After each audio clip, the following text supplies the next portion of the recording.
Hi hello. नवीन असाल तर आपल्या चॅनल लाईक करा, सबस्क्राईब करा आणि नोटिफिकेशन बेलवर नक्की क्लिक करा, म्हणजे व्हिडिओचे अपडेट्स तुम्हाला वेळोवेळी मिळत जातील. यापूर्वीचे सर्व भाग प्लेलिस्टमध्ये उपलब्ध आहेत. कृपया ते पाहण्यासाठी आपल्या चॅनल नक्की भेट द्या. सर्वांना नमस्कार. रॉयल शेतकरी भाग 150वा मराठी कथा. दिवसभर ऑफिसमध्ये मित्रांच्या टुमणेबाजीला सामोरं जात आणि प्रोजेक्टची कामं आवरत अखेर संध्याकाळ झाली. कुणालने गाडी थेट घराच्या पार्किंगमध्ये लावली. पायऱ्यांवरून वर येत असताना त्याच्या मनात फक्त एकच विचार होता. सकाळी मित्रांमुळे जो मूड खराब झाला होता ना, आणि आकांक्षासोबतचा काही सुंदर क्षण घालवायचे राहिले होते, तो आता घरी गेला या विचारानेच त्याने कुणालने दारावरची बेल वाजवली. काही क्षणातच दाराचा लॉक उघडण्याचा आवाज आला. दरवाजाचा पडदा बाजूला सारत आकांक्षा समोर आली आणि तिला पाहताच कुणालच्या डोळ्यांचे पारणेच फिटले. आकांक्षाने संध्याकाळच्या वेळेनुसार एक अत्यंत सुंदर काळ्या रंगाची हलकी जॉर्जेट साडी नेसली होती. साडीवर बारीक चमकणारे खडे होते, जे हॉलच्या दिव्यांच्या प्रकाशात चमकत होते. तिने केस अर्धवट वर पिन करून मागे मोकळे सोडले होते. गळ्यात मंगळसूत्र, ओठांवरचं ते लाजरं हसू, ती एखाद्या अप्सरेसारखी मस्त आणि ग्लॅमरस दिसत होती.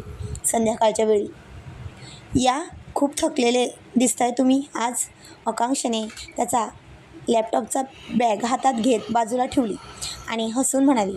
कुणाल मात्र अजूनही दारात उभा राहून तिच्याकडेच एकटक पाहत होता. आकांक्षा, हे काय आहे? म्हणजे तू इतकी सुंदर? सकाळी कोणीतरी चिडून गेलं होतं ना ऑफिसला. म्हटलं घरी आल्यावर त्यांचा मूड जरा ठीक करावा. आकांक्षाने डोळा मारत खडखरपणे म्हटलं आणि ती किचनमध्ये निघून गेली. आणि आता कुणालने घाईघाईने बूट काढले, हातपाय तोंड धुले आणि तो थेट हॉलमध्ये आला. हॉलमध्ये येताच त्याला जाणवले की संपूर्ण घरात एक मंद सुगंधी अत्तर दरवळत आहे आणि हॉलमधील मोठे लाईट्स बंद करून फक्त पिवळ्या रंगाच्या LED लाईट्स लावल्या आहेत. त्यामुळे घरातील वातावरण एकदम प्रसन्न आणि शांत झाले होते. कुणाल बेडरूममध्ये गेला तर तिथे बेडवर त्याचे कपडे आधीच काढून ठेवले होते. तो कपडे बदलणार तितक्यात आकांक्षा तिथे आली. तिच्या हातात पाण्याचा ग्लास होता. हे घ्या पाणी, आकांक्षा म्हणाली, आणि मी कॉफी ठेवते तुमच्यासाठी. कुणालने पाण्याचा ग्लास साईडला टेबलवर ठेवला आणि आकांक्षाचा हात हलकेच धरला. तिला थेट स्वतःकडे ओढले. आकांक्षा आणि कुणाल आता एकमेकांच्या समोर उभे होते. अहो काय हे, पाणी तर प्यायचं ना, आकांक्षाने लाजत तिच्या साडीचा पदर सावरत म्हटले. पाणी नंतर. सकाळी कपाटापाशी कोणीतरी मला निर्लज्ज म्हणून पळ काढला होता ना, आठवते का? कुणालने तिच्या पदराला तोंड पुसत म्हटले. तिला अगदी जवळ ओढून घेतलं होतं. त्याच्या डोळ्यात आता सकाळपेक्षाही प्रेम आणि आपुलकी दिसत होती जास्त तिला. ते तर मी बाहेर राहुल आणि सबीर आले होते म्हणून म्हणाले. आकांक्षाने त्याची नजर टाळत त्याच्या शर्टची बटणं बोटांनी फिरवत म्हटलं. पण आता तर घरात कोणीच नाही आहे ना, मम्मी पप्पा गावी गेले आहेत आणि ते 2 विलन मित्रही आपापल्या घरी गेलेत. आता तर मला कोणीच थांबवू शकत नाही. कुणालने अत्यंत नाजूकपणे तिचा चेहरा दोन्ही हातात घेतला आणि म्हणाला. त्याचा श्वास आकांक्षाला आपल्या चेहऱ्यावर जाणू लागले. तिने हळूच आपले डोळे मिटून घेतले.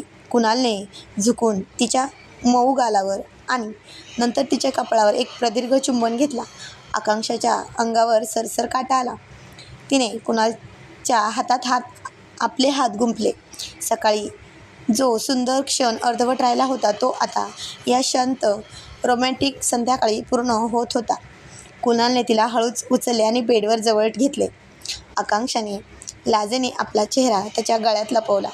काही वेळाने दोघेही बेडरूमच्या बाल्कनीत उभे होते. बाहेर शहराचे दिवे चमकत होते आणि गार वारा सुटला होता. कुणालने आकांक्षाला स्वतःच्या मिठीत घेतलं होतं आणि म्हणाला.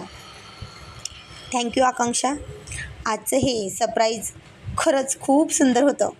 माझ्या दिवसभराचा सगळा थकवा निघून गेला. कुणालने तिच्या कानापाशी हळूच म्हटले. माझ्यासाठी तुमचा आनंद सगळ्यात महत्त्वाचा आहे कुणालराव, आकांक्षाने मागे वळून त्याच्या डोळ्यात पाहत म्हटलं. दोघेही त्या शांत रात्रीच्या एकांतात हरवून गेले होते. पण त्यांना कल्पनाही नव्हती की आजच त्यांच्या या गोड संसारात एक नवीन आणि अनपेक्षित ट्विस्ट येणार आहे. खरंच आताच्या प्रत्येकाच्या जीवनात एक खूप आवडीचा विषय बनलेली वस्तू म्हणजे मोबाईल फोन, आणि ती नेमकं अशा टायमिंगला वाजते जेव्हा गरज नसते, हो ना? इथे पण असंच काहीसं झालं. बाल्कनीत गार वारा सुटला होता. शहराचे दिवे दुरूनच चमकत होते. कुणालने आकांक्षाला आपल्या मिठीत घट्ट धरून ठेवलं होतं. काळ्या रंगाच्या साडीत आकांक्षा त्या चांदण्या रात्रीत एखाद्या चांदणीसारखी चमकत होती. कुणाल तिच्या मानेवर आपले ओठ टेकवणार तितक्यात बेडरूममध्ये ठेवलेला कुणालचा ऑफिशियल फोन अगदी कर्कश आवाजात वाजू लागला. ट्रिंग ट्रिंग ट्रिंग ट्रिंग. त्या शांत रोमॅन्टिक वातावरणात तो फोनचा आवाज म्हणजे एखाद्या मोठ्या विरजनासारखा होता. आकांक्षाने दचकून कुणालकडे पाहिले. ओहो, कुणाचा तरी फोन येतोय बघा ना, आकांक्षाने त्याच्या मिठीतून किंचित बाजूला होत म्हटलं होतं. आणि आता काय म्हणतात ना, अशाच वेळी फोन वाजणार म्हणजे वाजणार. आणि तो म्हणाला, काय यार, या फोनला पण आताच वाजायचं होतं का? असू दे, ऑफिसचा नंबर आहे, ऑटो रिप्लाय जाईल मनानेच, कुणालने वैतागून म्हटले. आणि त्याने पुन्हा आकांक्षाला जवळ ओढण्याचा प्रयत्न केला, पण फोन काही थांबायला तयारच नव्हता. एकामागून एक सलग 3 वेळा फोन वाजला. कुणालचा मूड आता पूर्णपणे खराब झाला होता. त्याने वैतागून कपाळावर हात मारला आणि म्हणाला, ह्या लोकांचं काय चाललंय कुणास ठाऊक? रात्रीच्या 8 वाजता कोण असं लागोपाठ फोन करतं? तो वैतागूनच बेडरूममध्ये आला. त्याने स्क्रीनवर पाहिले तर स्क्रीनवर त्याच्या कंपनीच्या USA क्लायंटचे आणि त्याच्या सिनियर मॅनेजरचे नाव चमकत होते. काय झालं? कोणाचा फोन आहे? आकांक्षाने काळजीने आत येत विचारले. USA क्लायंटचा आहे आकांक्षा, आणि सोबतच मॅनेजरचा पण आहे.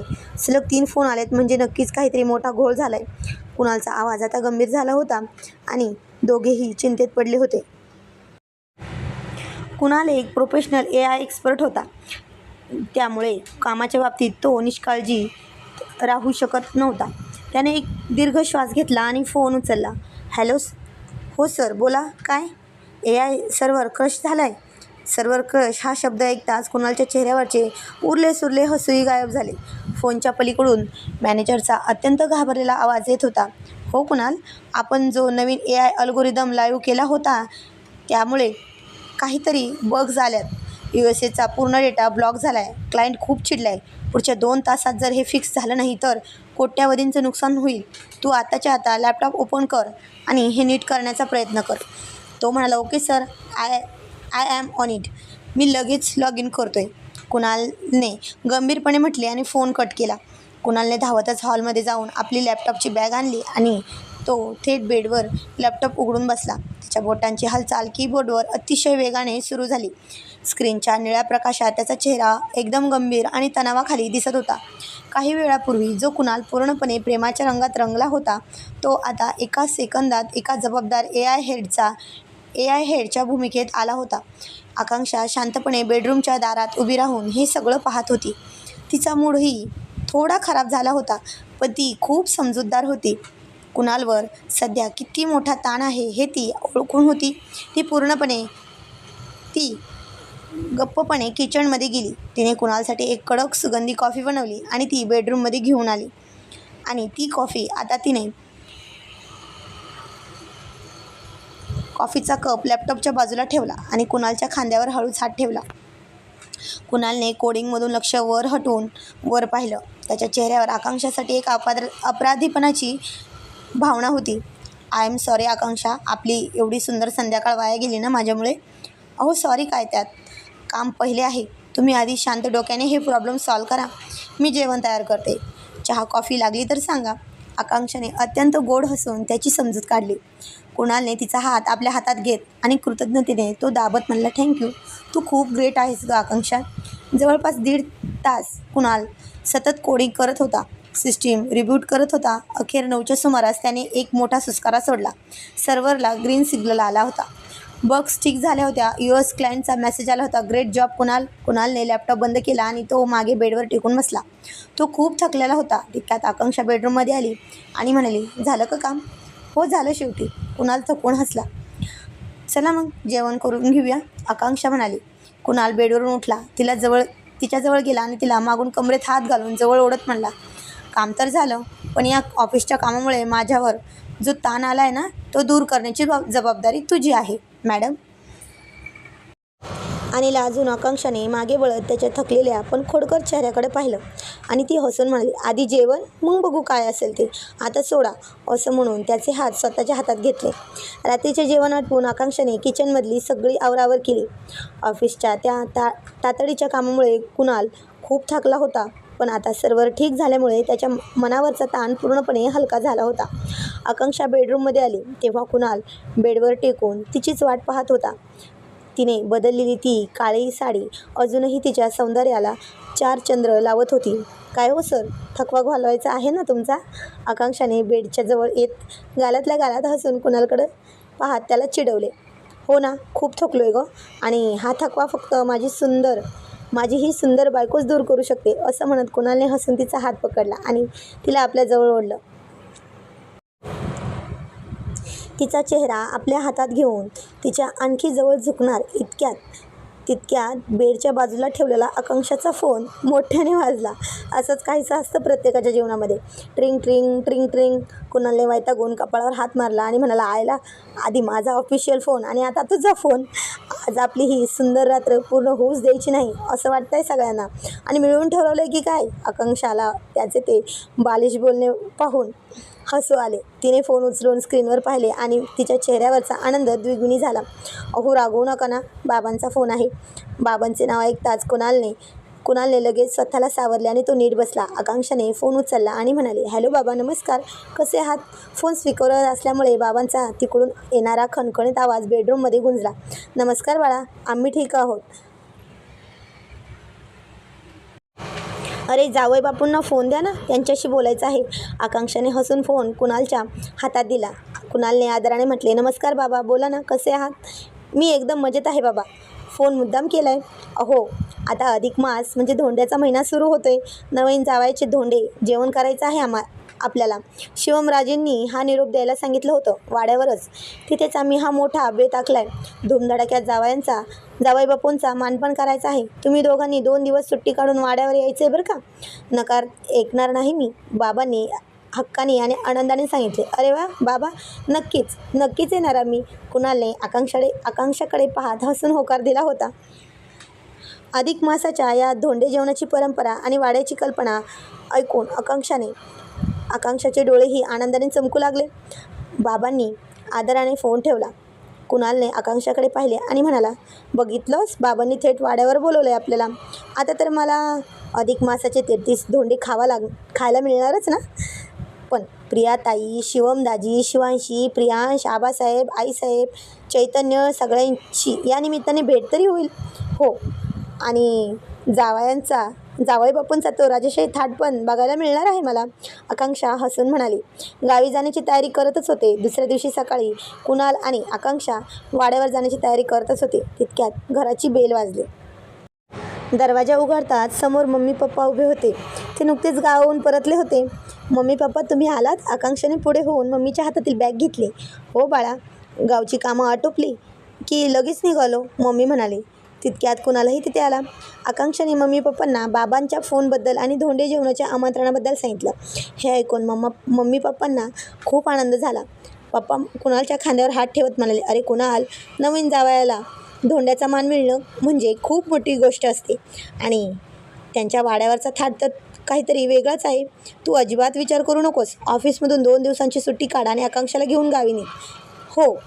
हो कुणाल, शेवटी सुबक आणि मस्त राहणारी माझी सून एवढ्या दिवसांनी तिच्या माहेरी जाणार आहे, तर जावई बापूंचा रुबाब पण तिथे दिसायला पाहिजे. मम्मीने आकांक्षाकडे कौतुकाने पाहत म्हटलं. आणि तसंही आम्ही पण वाड्यावरच त्यासाठीच गेलो होतो. प्रिया, शिवमराजे नको म्हणाले येण्यासाठी. मुलांना ताप खोकला आला आहे म्हणून. मग काय, सगळा मानपान आम्ही सोबतच घेऊन गेलो आणि सगळ्या कुटुंबासाठी. आणि कुणाल म्हणाला, आम्ही पण आलो असतो सोबत. तर पप्पा म्हणाले, नाही बेटा, तू आता जावई आहे वाड्याचा, नुसता प्रियाचा भाऊ नाही. मग जावयाचा काहीतरी मानपान असतो ना, वेगळाच, म्हणून आम्ही तुला सोबत नेलं नाही. कुणालने लगेच त्याच्या लॅपटॉपवरून ऑफिसमध्ये 2 दिवसांचा सुट्टीचा मेल टाकला. सुदैवाने काल रात्री त्याने AI सर्व्हर मोठा प्रॉब्लेम सॉल्व्ह केला होता, त्यामुळे मॅनेजरने 1 मिनिटात त्याची सुट्टी मंजूर केली. चला, सुट्टी तर मिळाली, आता थेट गाडी वाड्याच्या दिशेने पळवायची, कुणालने उत्साहाने म्हटलं. आणि आकांक्षाने कुणालकडे पाहिलं. तिच्या चेहऱ्यावर आपल्या माहेरी, त्या जुन्या वाड्यावर जाण्याचा आणि कुणालसोबत 2 दिवस शांततेत घालवण्याचा आनंद ओसांडून वाहत होता. असंच असतं माहेरपण, जे प्रत्येक स्त्रीला हवं असतं. पण असं म्हणतात, माहेरपण तेव्हाच खरं जोपर्यंत आपले आई बाबा आहेत. त्यानंतर माहेरपणाचा आनंद काय असतो हे त्यांना माहीतच नसतं ना. म्हणूनच तर या जुन्या रूढी परंपरा पहिल्या लोकांनी लावून दिल्या आहेत. तर आता उद्याच्या भागात खरंच गावाकडे धोंड्याच्या निमित्ताने जावयाचा कसा कोंबडा केला जातो हे आपण बघणार आहोत. खास करून नवीन जावयाचा. आणि पुढचा भाग अतिशय पारंपरिक पद्धतीने गावाकडच्या संस्कृतीने भरलेला असणार आहे, ज्या तुम्ही माझ्या कथेतून ऐकणार आहात. तर आजचा भाग कसा वाटला ते कमेंटमध्ये नक्की सांगा. आणि तुम्ही सर्वांनी दिलेल्या भरभरून प्रेमाबद्दल मनापासून खूप खूप धन्यवाद. जाणून घेऊया पुढील कहाणी पुढील भागामध्ये. तोपर्यंत थँक्यू फॉर वॉचिंग.